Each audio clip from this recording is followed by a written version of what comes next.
Thank you, David. I'm David Nabarro. It's a great honour to interview you for my book, A Restored Earth. Yeah. I wanted to start by asking you about the Ebola crisis. This book I'm writing is optimistic about how we can put the planet on a better course. What you did with others on the Ebola crisis was amazing. Could you describe it kindly? The Ebola virus disease has not been commonly found in West Africa in the past. It's been around with us, we think, at least in the ways that we've known, for 40 years. And during that time, we've seen it mostly in Democratic Republic of Congo and Uganda. So when the disease first appeared in December 2013, in the interior, what's called the Forestier region of the country of Guinea in West Africa, it wasn't correctly diagnosed. It was thought to be Lassa fever, or perhaps even cholera. And then when the end of the year 2013 arrived, the disease seemed to disappear, which is not unusual. It was thought to have just run its course. But in fact, it hadn't. And by May 2014, reports were emerging of really quite high levels of sickness coming in clusters, not just in the interior in Guinea, but spreading into neighboring Liberia and Sierra Leone. And it was spreading in an unusual pattern. It was going into the towns, and it was coming up at being transmitted often around funerals or sickness healing rituals. And a lot of health professionals were dying.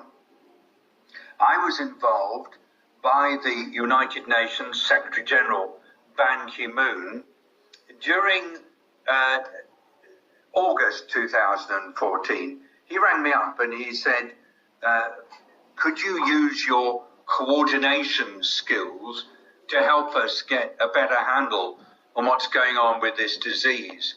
And that was because I'd been known to be able to coordinate the United Nations in response to difficult issues. I'd been given responsibility for avian and pandemic influenza and also for the food price crisis of 2008.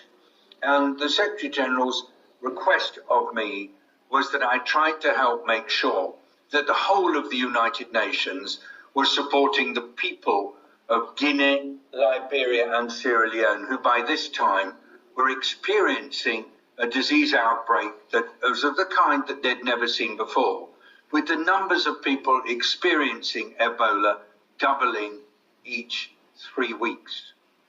Well, what I found when, at his request, I traveled to the region as well as worked with different parts of the United Nations, was that the rate of spread of disease seemed to be outstripping the capacity of governments, non-governmental organizations and partners to respond.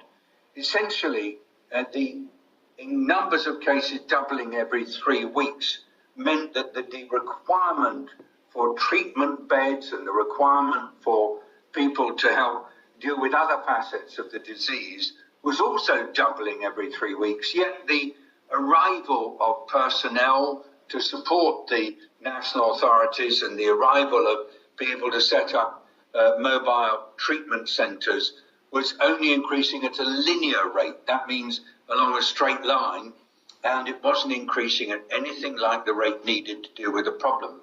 So, together with others, and I want to pay enormous credit to the ministers of health and the presidents of the affected countries, as well as with leaders from key institutions around the world, the World Health Organization, the Centers for Disease Control in the US, and so on.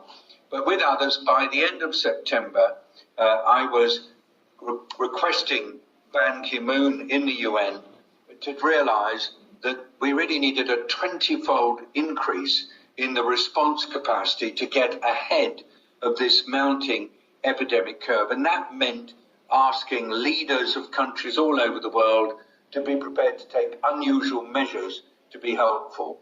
I was also joined in all this effort by Margaret Chan of the WHO, Tim Kim of the World Bank, and also I want to add by the affected countries as presidents were going onto the international stage requesting help. And during September, we got the requested boost in response. My role in this, Ed, was not to really be leading on the ground in the countries. There were others doing that. But my job was to build a global coalition of responders who would realize what it was they had to do, who would align their programming, who would coordinate on the provision of logistical support and personnel, and who would work hard for special arrangements for dealing with people who provided care who got infected so that they could get the best possible treatment. And to cut a long story short, by creating a large coalition, more than 100 actors were involved in it, and by getting a single framework for action with a set of agreed goals for different phases of the outbreak, we were able to work with the national governments and their people to get the actual outbreak curve starting to bend and to plateau by the end of 2014, to get a nice steady decline in the number of cases and an increase in the capacity of people in local communities to deal with the disease and with its sequelae, which were so many and affected so many facets of life indeed in the region. And then the very difficult piece that you always have with any outbreak, which is to come down to zero.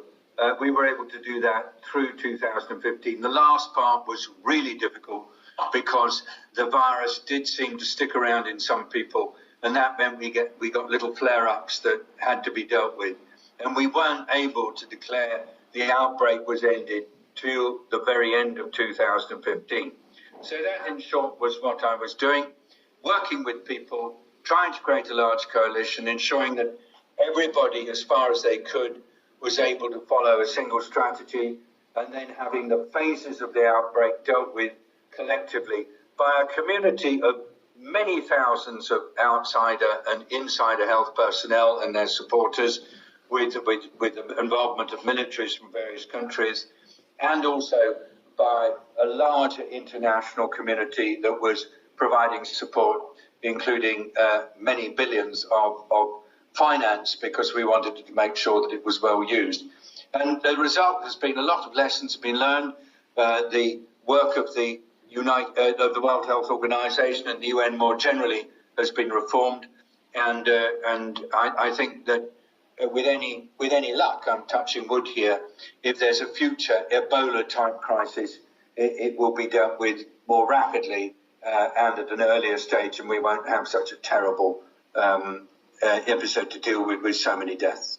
David, thank you. It's an inspiring story, and the follow-up question therefore is, can we do this for other wicked problems that the world faces, e.g. climate change, the epidemiological effects of climate change, dealing with the food and land use sector, etc.? What lessons do you think are replicable for the other global issues that we are concerned with?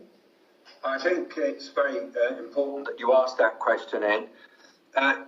We are blessed with some of the cleverest people on the planet working on these wicked challenges.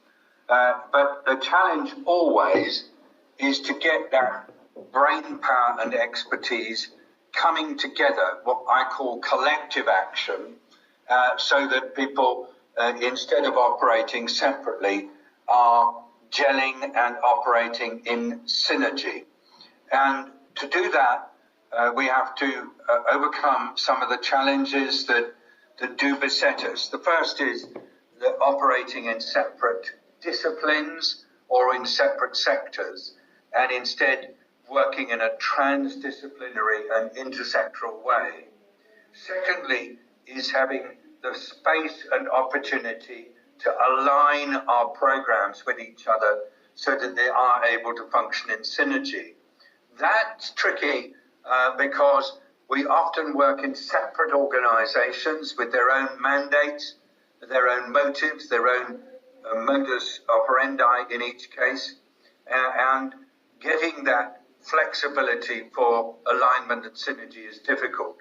And the third, and perhaps the toughest of all, is aligning around a common strategic framework so that we are operating in a very much a similar direction with similar outcomes. Those three things of operating an interdisciplinary, intersectoral way of finding our way to alignment and synergy, and then having a common strategic framework are tricky. And that's because if we come from different countries, or we come from different organizations, or we come from different disciplines, there are a lot of factors that prevent us from doing this.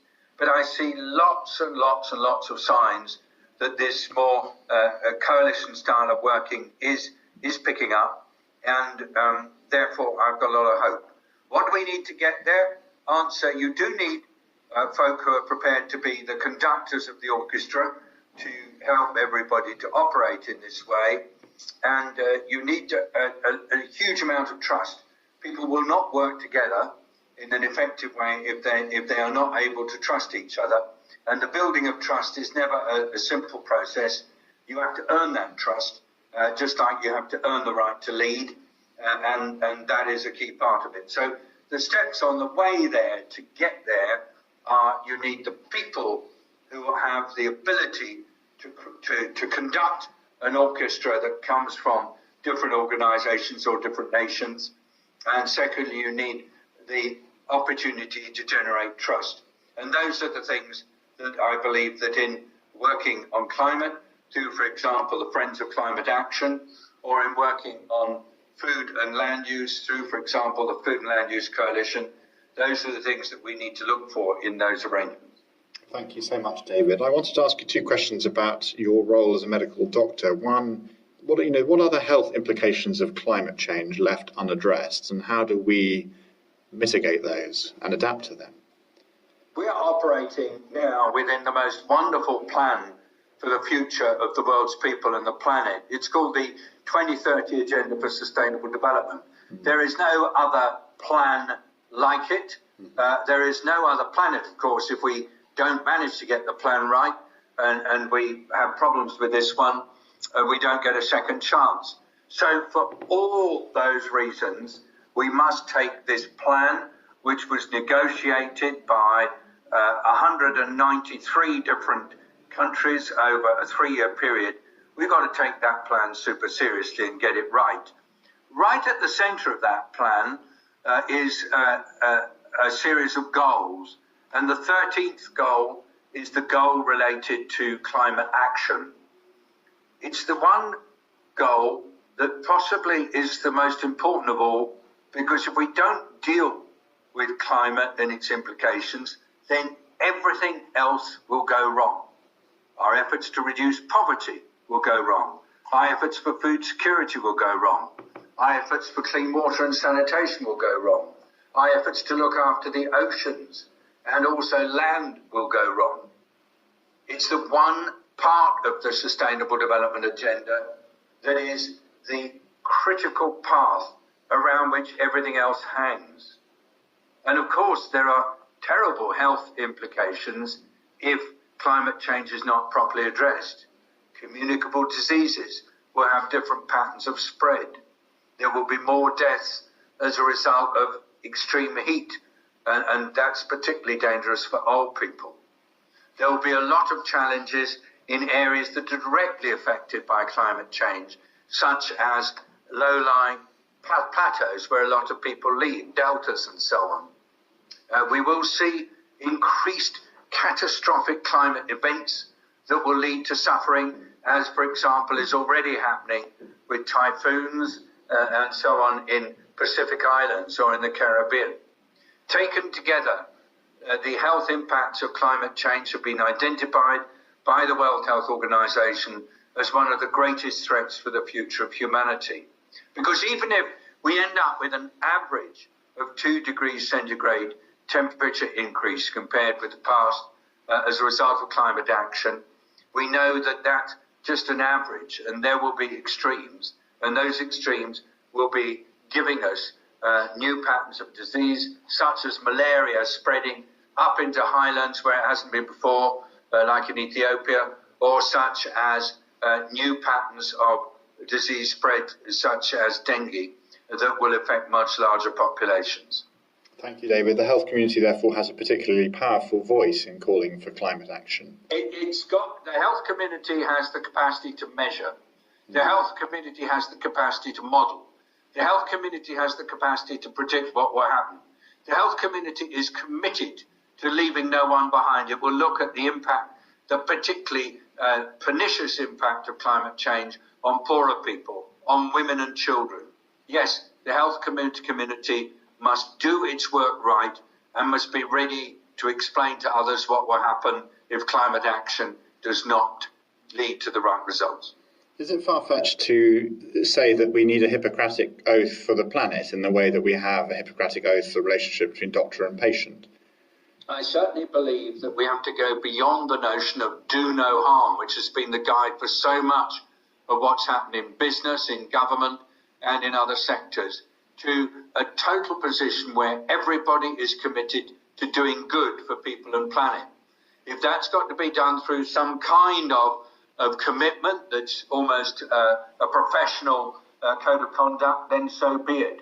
But however way it's done, I am now advocating for a much more affirmative action by everybody who's working for the future, which is we must all work for the well-being of people and planet, and that's all people and all of the planet, and that must be our mantra. Thank you, David. And I wondered what gives you hope. You've had a very extraordinary life, and I wondered what, keeps you going and where you find your source of hope. My starting point is an absolute belief in the power of the human. And I start that with a recognition based on my own experience that out of 1,000 humans, 999 of those are working for the good of everybody and for the renewal of our planet and all that it contains. These are people who understand the privilege it is to be a human being, to have this amazing elastic brain that we have that is so good at resolving problems in ways that reflect compassion and wisdom, modern wisdom as some people call it. And that is what inspires me. It's also seeing the power of people when working together to come up with extraordinary solutions, to apply technology for the good of humanity. We must not be misled by the often well-broadcast views and behaviours of a very small number of people who do not share my own and my fellow human beings' confidence on what it is to be human. That is an unfortunate feature of our humanity, is that we get some kind of prurient interest, often satisfaction, from reading of the antics of people who are anti-human, anti the future. We must always recognise that the groundswell of goodness is what is going to lead us to the future and what is going to help us to avoid the misbehaviour of those who want to do things that work against the interests of fellow human beings. Thank you, David. Do we need a new story, a new myth to move the world in a different direction? Do we need... I don't think we ever need myths. Myths, like fairy stories, don't help us. Mm-hmm. And in fact, the really important thing is to work on what is truth based on the goodness of people. Mm. We need to start by listening to young people. Young people have much more wisdom than often we give them credit for. There's been an adage that says that you only have wisdom when you get old. I think you learn more about what works and what doesn't work. You learn more about the characteristics of human beings through age.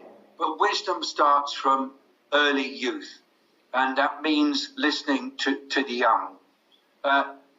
Linked to that, I think that narratives, which is the way we describe what is happening, can be very helpful. For me, the new 2030 Agenda for Sustainable Development is wise, it's full of good narratives, and I would like to see the evolution of new narratives based on that agenda being given much greater prominence in education. I like the forms of education that draw on the abilities and skills of the people who are being educated, and it's that capacity to draw on the wisdom of the young to develop new narratives that, for me, is key to the future, but not myths, absolutely not. Thank you, David. My last question, you're hopeful, therefore, that we can change the world and put it on a better path in the coming years? My hope is not so much that we can change the world, because often we implies a small community of people who perhaps have a little bit more access to power than others. I would say that people have the capacity to ensure that the world is a sustainable and renewed place where there is equity, where there is renewal of natural resources, and where there is well-being for everybody. And that's not based on some kind of utopian wish. That's based on experience that comes from working in more than 50 countries, not just as a medical doctor, but in lots of other professional roles. And so therefore, it's a finding that reflects experience rather than some kind of hope that comes from looking into a wishing well. And it's that confidence in humanity and what I've seen of humanity that makes me believe that even political leaders who appear to be operating away from the good of humanity can be either made to see what's good, or if they can't be made to see what's good, then processes will be found to help them stop being leaders. David, thank you very, very much for an inspiring interview.